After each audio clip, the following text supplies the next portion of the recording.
Hopping out the Regal with the eagle, hoodie hood, big headed like an eagle. Look up in the sky, fly tripping like a seagull. Nigga in the glove, ain't no love for enemigo, and even he know. Way too much. Niggas say I do drugs way too much. What's happening, Hoodlum gang? Welcome back to my channel. This your boy Hoodie from the hood, aka your friend from that big old end.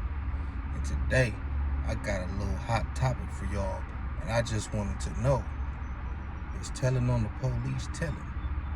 Now, you gonna have people that's gonna say it is, people that's gonna say it ain't. It ain't about what I think, it's about what y'all think. But we're gonna go ahead and get right into it, alright? Okay, is snitching on the cops snitching?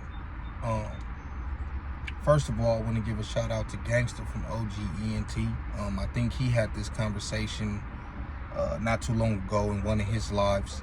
Someone had asked him about it, and like he said, you know, nobody don't care about the police. Like, fuck the police. But at the same time, if you was in business and doing some illegal activities with the police, and then y'all get cracked and you start ratting, then yeah, that's telling, homie. Because y'all was conducting illegal business together. Therefore, y'all on the same side of the fence. This is your crime. Don't matter if you're a crooked cop. It doesn't matter. Y'all both doing crime. Y'all get cracked. You start pointing the finger. Use a rat. Like that. Like what Frank Lucas did. That was ratting, homie. Period. He also said,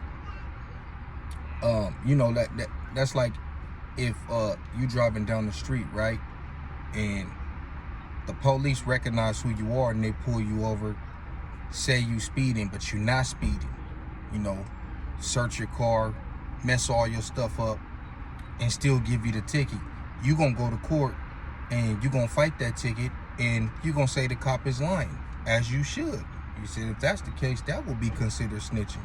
I mean, it's a thin line to where we have to draw it and we have to see what is snitching and what's not. My thing is this. Some of these police, not all police, but some of these police want to play gangster. You know what I'm saying? And to a certain extent, I understand. They're dealing with a lot of hostile individuals and violent individuals, and they feel like they need to match the intensity of the streets. But you are not from the streets, and when shit hits the fan, you have the law on your side. Now, how do you beat the law? You have to beat the law with the law.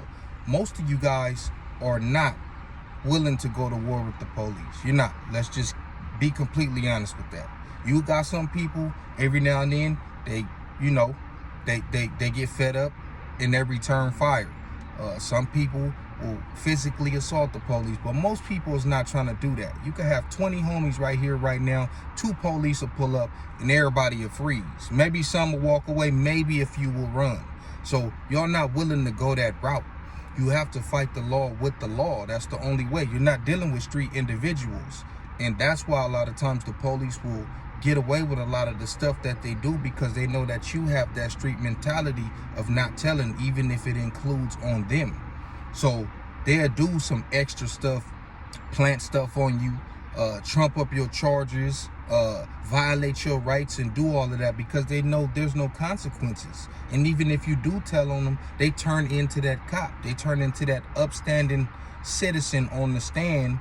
And who you think the jury's gonna believe? You or them? You a criminal with gang tats. You've been to jail. You know what I'm saying? Or maybe you haven't. Maybe you just your skin color. You're a minority.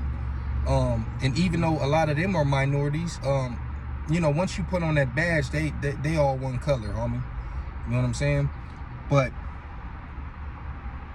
how do we combat the law, homie? You have to only fight the law with the law. Otherwise, you're gonna be playing a losing game, homie.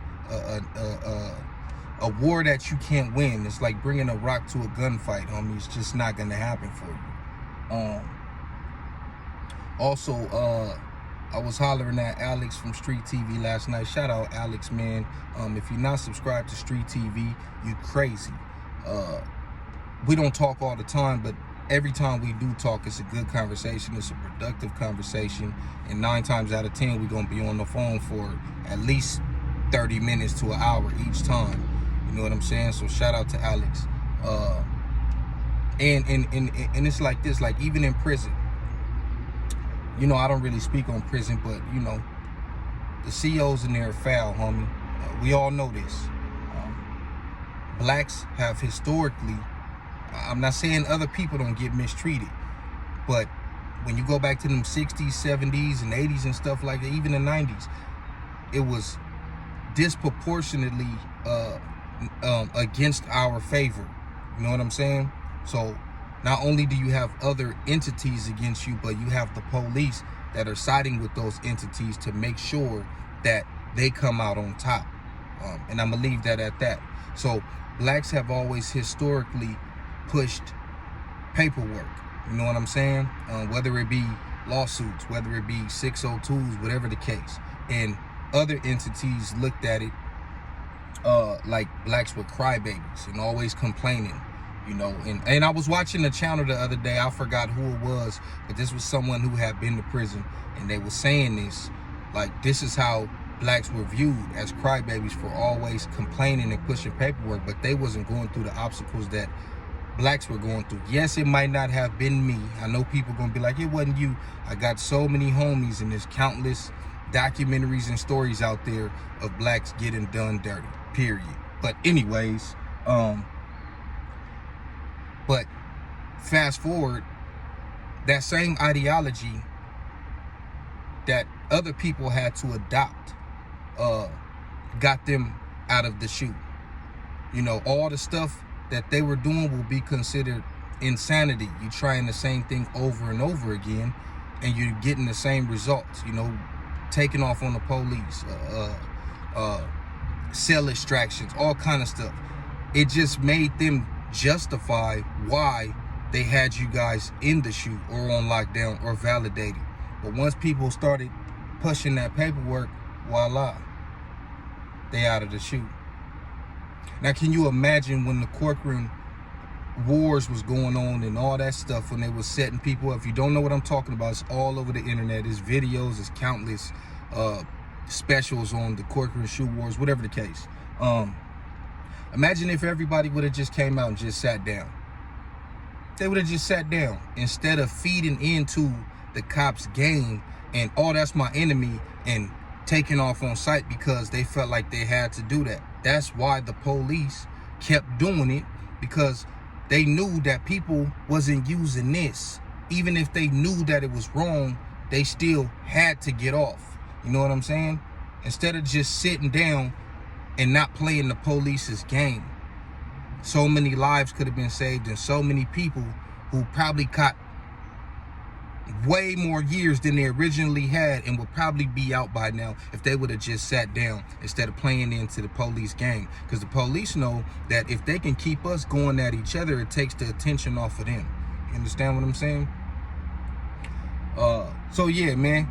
And I'm quite sure there was lawsuits going on back then, but I'm quite sure it was mainly the black race that was filing these lawsuits and these grievances and stuff like that, because we, you know, when you releasing 2-3 other people and one black to fend off these people coming with weapons and then turn around and still shoot the black guy who's outnumbered, you know, stuff like that is crazy, man. So yeah, it was not in our favor, and paperwork had to be pushed on the police, man. But what do y'all think about it?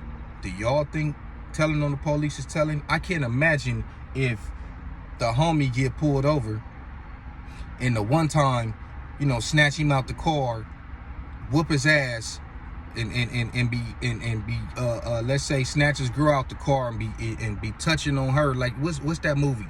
What's that one movie, man, with Lorenz Tate and Ludacris in it?